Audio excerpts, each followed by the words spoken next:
Alrighty, welcome to blog post 3. We're already up to number 3. This one will be a quick, hopefully quick, take on the ketogenic diet, the ketogenic lifestyles. I prefer to call it what it is, what it entails. I do hope that you keep in mind while I'm telling you this. This is from the perspective of someone who has lived the lifestyle since the beginning of the year. My knowledge comes through practice, how I've applied it to my life. I am not a doctor. I don't have a degree. I don't play a doctor on TV. I just know this because I live the lifestyle. I would encourage you in this and any subject, if you're going to take and add it or include it in your life, to do your research. Don't take anything from just myself or anybody else. One source is never really a good source of information. It's always best to get a well-rounded view by checking many sources.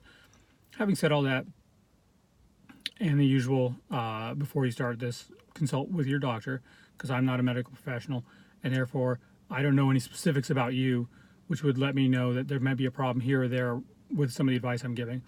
So always consult your doctor. Having said all that, I don't think anything I'm going to say today is going to be that far afield that from what's generally understand about the ketogenic diet, that I would expect to have a lot of comments saying, hey, you're wrong, this source says this source says that. The ketogenic diet, it's been wrongly described in the media as a high-fat diet. And it's wrongly described because it acts like that's the only qualification. If you eat tons of fat, you're on the ketogenic diet. No, if you eat tons of fat, you're on a high-fat diet. For a diet to be ketogenic, it has to meet 3 qualities. The first being, yes, it needs to be high fat. This will be about 75 to 65% of your calories, give or take, that you ingest each day. And a little bit more on that in a moment.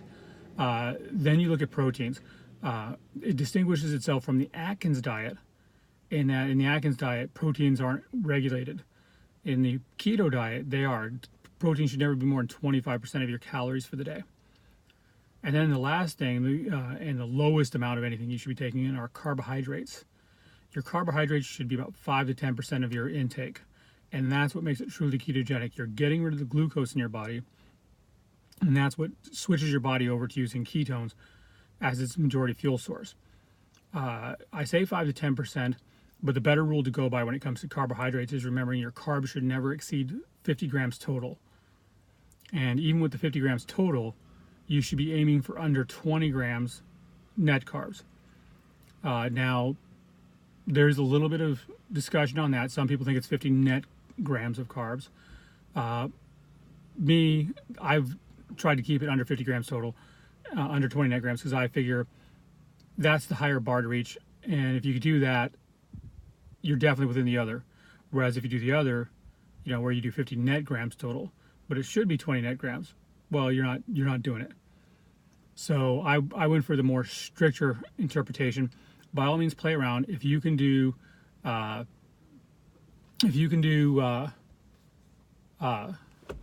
screen went dark.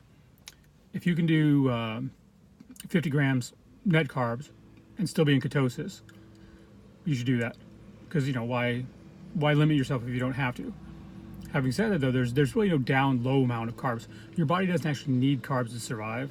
So you could actually do 0 carb diets, like the carnivore diet, which is a variant on the keto diet, and do fine. But you do need to make sure that you're not going over that threshold that starts making glucose as your primary fuel source. So why ketones as opposed to glucose?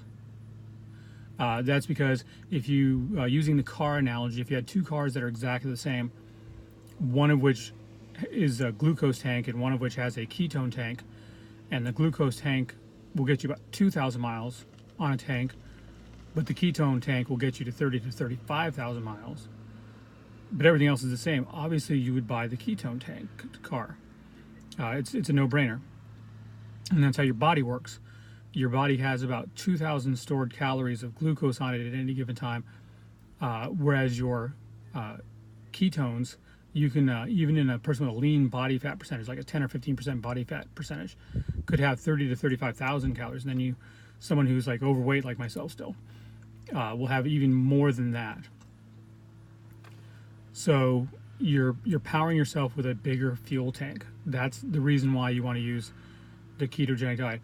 But there's a second reason. I mentioned I was going to get to the 75% fat intake thing earlier.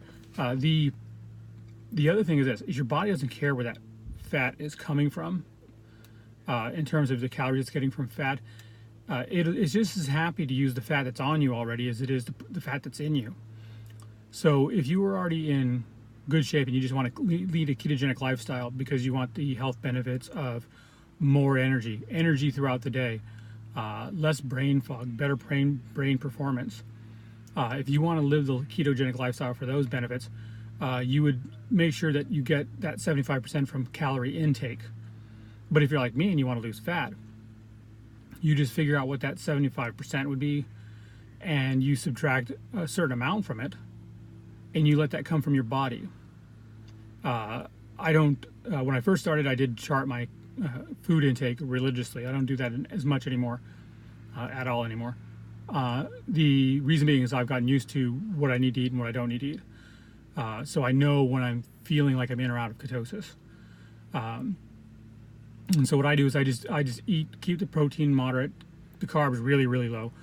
And then I just eat enough fat until, I feel that I don't need more. I just know what that feeling is. It's not a feeling of hunger. I don't want to describe it as hunger.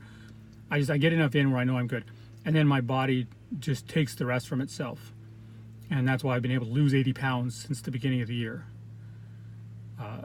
Like there are a number of benefits I just mentioned. The best being all day energy. When it comes to the glucose gas tank, you have 2,000 calories. A lot of people will burn through a good chunk of that in a day. Well, what happens when your car starts running low on fuel?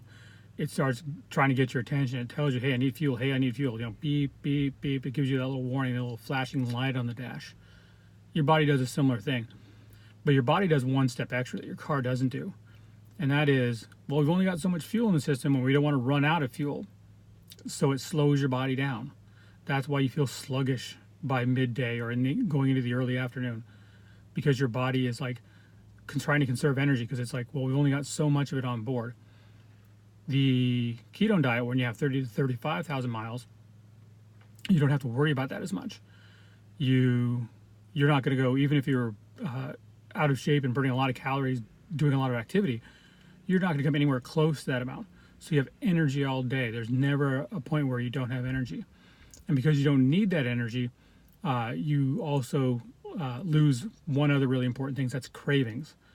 On the glucose-based diet, you get about halfway through the day and then you're really wanting some food. And usually the things that are appealing to you are that Dairy Queen sundae or a donut or a coffee with a lot of sugar in it. These are very high calorie, low simple carb foods. High simple carb foods. When you're on the keto diet, you don't have that issue because you have plenty of fuel in the tank. So your body's like, whenever you get around to it. And you can eat whatever you want. That helps you with food choice. It's easier to make better food choices when you're not experiencing those cravings. And again, like I said, mental clarity. Back in the glucose-based diet, there's no way I could do, we're running up on 9 minutes now, of unedited, unscripted video and keep going. I do know that I still and ah a lot, but that's just because I'm still working on making a good video and putting together what I'm trying to do. It's not so much the brain fog issue that would have plagued me back on the glucose diet. There's just no way I could have completed this video as a one-shot video on the glucose diet. I'd get scattered. I'd be like stopping the video every 5 seconds to start over again to figure out what I'm doing and where I'm at. Whereas now I have no problem going and doing a 9-minute video on this.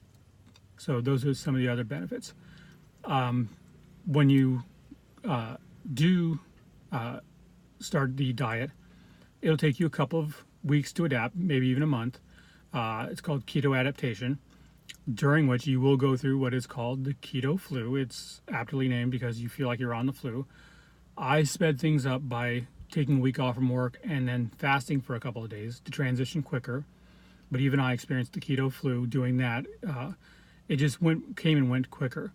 Your body is trying to go from one fuel source to another, and that will mess with your body and give you the flu-like symptoms.